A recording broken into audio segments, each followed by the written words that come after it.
আপনি জাতীয় বিশ্ববিদ্যালয়ের শিক্ষার্থী, তাহলে আজকের ভিডিওটা আপনার জন্য। আপনি যদি 2024 সালের রিপোর্ট দেখেন, তো 24 সালের 9 লাখ শিক্ষিত বেকার তৈরি হয়েছে, অর্থাৎ যা একটা দেশের জন্য কতটা বোঝা হয়ে দাঁড়িয়েছে। প্রতি বছর আমাদের দেশ থেকে উচ্চ মাধ্যমিক পাস করে প্রায় কয়েক লাখ শিক্ষার্থী, এরা কেউ ইঞ্জিনিয়ারিং, কেউ মেডিকেল, আবার কেউ পাবলিক, কেউ গুচ্ছ, এই 4 জায়গায় পরীক্ষা দেয়। ভর্তি পরীক্ষা হয়, আমরা সবাই জানি। ভর্তি পরীক্ষা যারা চান্স না পায় বা ভর্তি পরীক্ষার শেষ স্টেপ বা শেষ যে আমরা স্টেজ বলি যেটাকে, সেটাকে বলা হয় জাতীয় বিশ্ববিদ্যালয়। অর্থাৎ আমার যদি এই 4 জায়গার মধ্যে কোনো জায়গায় আমি চান্স না পাই, আমি অবশ্যই শেষে জাতীয় বিশ্ববিদ্যালয়ে আমাকে অ্যাডমিশন নিতে হচ্ছে বা ভর্তি হতে হচ্ছে। আজকে আমরা কথা বলবো জাতীয় বিশ্ববিদ্যালয়ের ভালো দিক এবং কিছু খারাপ দিক নিয়ে আজ আমরা কথা বলবো, অর্থাৎ ইতিবাচক এবং নেতিবাচক দিক নিয়ে আজ আমরা কথা বলবো।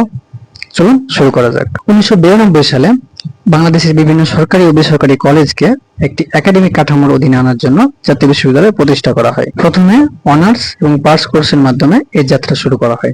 ধীরে ধীরে অনার্স, মাস্টার্স, শেষমেশ পিএইচডি পর্যন্ত নিয়ে আসছে। প্রতি বছর লক্ষ লক্ষ শিক্ষার্থী জাতীয় বিশ্ববিদ্যালয়ে ভর্তি হয়। কিন্তু একটা প্রশ্ন থেকেই যায়, জাতীয় বিশ্ববিদ্যালয় কি সত্যি উচ্চশিক্ষা তৈরি করছে নাকি বেকার তৈরি কারখানা তৈরি করছে? প্রথমে আমরা কথা বলি জাতীয় বিশ্ববিদ্যালয়ের ভালো দিক নিয়ে। নাম্বার 1, উচ্চশিক্ষার সুযোগ। আমরা সবাই জানি বাংলাদেশে পাবলিক বিশ্ববিদ্যালয়গুলোতে আসন সংখ্যা খুবই সীমিত। প্রতি বছর বিপুল সংখ্যক শিক্ষার্থী উচ্চ মাধ্যমিক পাশ করে, কিন্তু পাবলিকে তারা সিট পায় না। অর্থাৎ আমার একটা সিটের জন্য সেখানে আমাকে 400 থেকে 500 জনের সাথে আমাকে একটা কম্পিটিশন বা একটা ফাইট চলে আমার। জাতীয় বিশ্ববিদ্যালয় না থাকলে হয়তো সেই উচ্চশিক্ষার সুযোগটা আমাদের কারোই হতো না। 2, কম খরচে পড়াশোনা। আমরা সবাই জানি আমাদের দেশের প্রায় মেজর একটা পার্সেন্টেজ, অর্থাৎ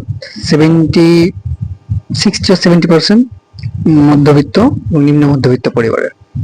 আমাদের কারোই পক্ষে বেসরকারি বিশ্ববিদ্যালয়গুলোতে যাওয়া সম্ভবই না।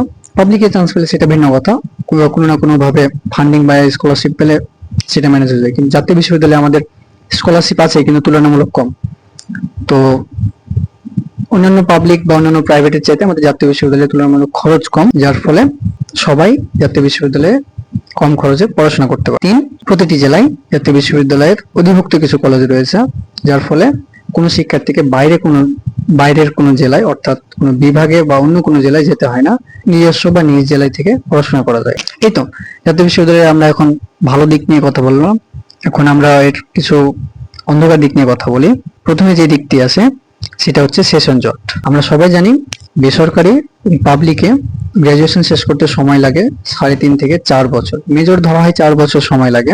জাতীয় বিশ্ববিদ্যালয়ে যেটা সমস্যা, এই 4 বছর কোর্সে সম্ভবত দেখা যায় যে 5 থেকে 6 বছর পর্যন্ত সময় লেগে যায়, যার ফলে অনেকের চাকরি প্রস্তুতি, হায়ার এডুকেশন, ব্যক্তিগত কিছু পরিকল্পনা, এগুলো তাদের পিছিয়ে যায়। 2, ফলাফল এবং পরীক্ষার বিলম্ব। অর্থাৎ জাতীয় বিশ্ববিদ্যালয়ের কোনো বর্ষের পরীক্ষার ফাইনাল রুটিন প্রকাশিত হলো, এই প্রকাশিত হওয়ার পর দেখবেন 2 থেকে 3 বার রুটিন পরিবর্তন হচ্ছে। অর্থাৎ আপনার 1 সপ্তাহ পর পরীক্ষা, 1 সপ্তাহ পর আপনার 1 সপ্তাহ পর যে সাবজেক্টের পরীক্ষা, সেই সাবজেক্টটা আবার রুটিন পরিবর্তন হতে পারে। 1 সপ্তাহ পর না হয়ে 10 দিন বা 15 দিন পর হতে পারে।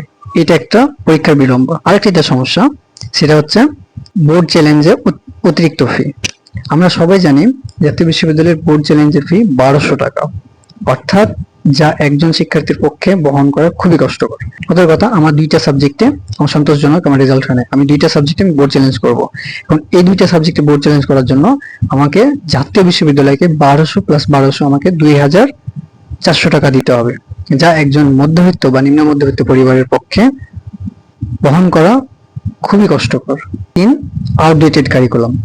এখন অনেক বিষয় পুরনো সিলেবাসে চলছে, যেমন বাংলা, ইতিহাস, সংস্কৃতি, দর্শন, এগুলো অনেক আগের সিলেবাসে এখনো চলছে, যা বর্তমানে আমরা যদি বিশ্বের দিকে তাকাই, বর্তমান বিশ্ব এআই, রোবোটিক্স এগুলোর দিকে এগিয়ে যাচ্ছে।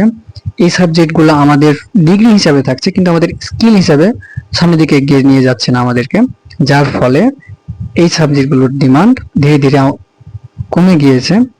অর্থাৎ এখনো যেখানে পুরো বিশ্ব এআই বা রোবোটিক্স নিয়ে কাজ করছে, সেইখানে আমরা ইতিহাস, সংস্কৃতি পূরণে পড়ে আছে। 4, দক্ষতা উন্নয়নের ঘাটতি।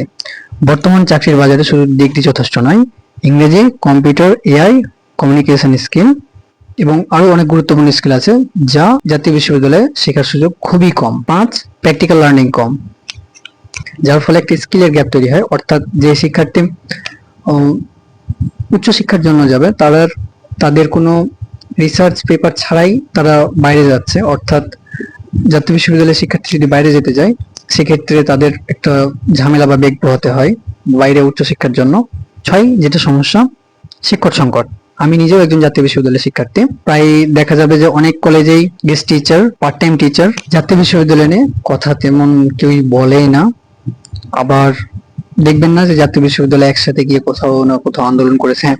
অনেক শিক্ষার্থী পাবলিক বা প্রাইভেটে একটা জায়গাতে হয় তারা টিম ওয়ার্ক তারা গঠন করে, যার ফলে তারা একটা একতা তাদের মধ্যে তৈরি হয়। কিন্তু জাতীয় বিশ্ববিদ্যালয়ের মধ্যে শিক্ষার্থীর মাঝে এটা আপনি দেখবেন না।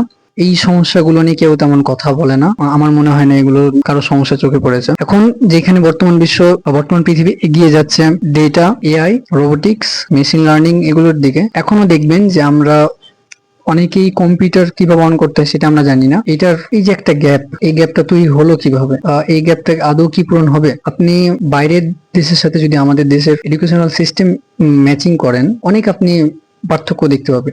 একটু একটু না, আপনি অনেক পার্থক্য দেখতে পাবেন। যেখানে তাদের সবকিছু প্র্যাকটিক্যাল, সবকিছু তো হাতে কলমে দেখানো হয়, সেখানে আমাদের প্র্যাকটিক্যাল করানো হয় কিভাবে?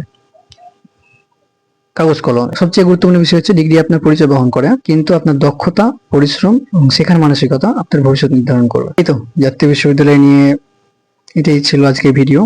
আমার মনে হলো জাতীয় বিশ্ববিদ্যালয়ে একটু কথা বলা দরকার, কারণ তেমন কেউই আমাদের পক্ষে নিয়ে কথা বলে না, আওয়াজও ওঠে না। এই তো আজকের ভিডিও পর্যন্তই। আবার দেখা হবে পরবর্তী কোনো ভিডিওতে। জাতীয় বিশ্ববিদ্যালয়ের সবচেয়ে ভালো এবং মন্দ দিক কোনটি সেটা অবশ্যই আমাদের কমেন্টে জানিয়ে দিবেন। তখন ভালো থাকবেন। আল্লাহ হাফেজ।